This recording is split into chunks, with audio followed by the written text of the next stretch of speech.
battery that didn't work, wasn't taking a charge, and now it works.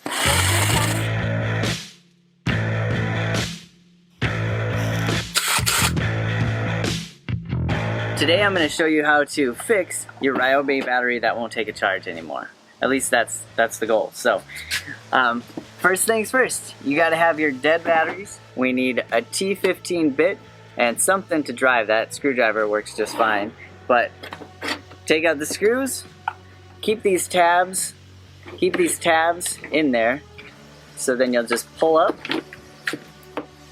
and we've got our battery exposed. I'll do the same thing here to this one.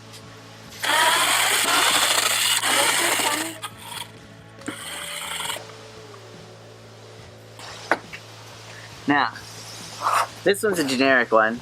This one is Ryobi brand. And of course, don't do this if you're not an expert. If you don't have a multimeter, it's fine. Just put it on the charger and see if it works. As you can see, it's too low. You will need some charger. Now, in my case, I'm using my 12-volt charger. Make sure you hook it up the right way. Then I'm going to just simply turn it on to a slow trickle charge. We're going to leave that go for a little while.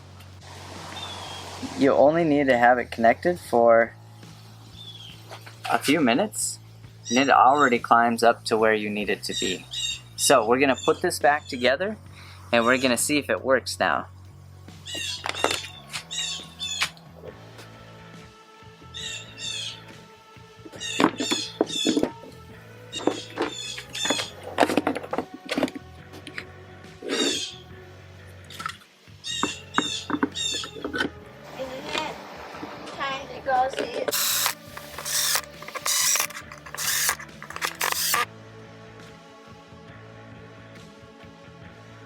So this battery, I actually expected to have the same problem.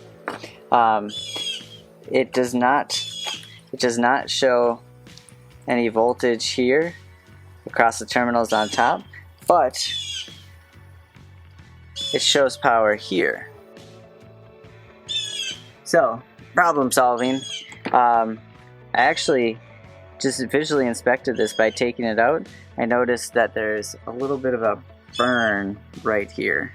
When I peeled this back just a little bit, keeping in mind that this does have a full charge on these batteries, this isn't connected here.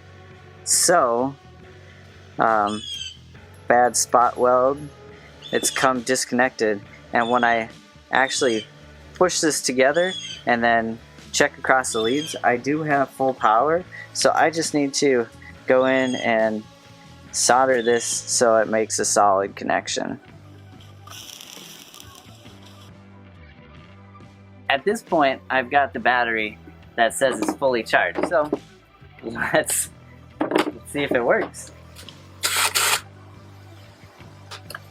Pretty awesome.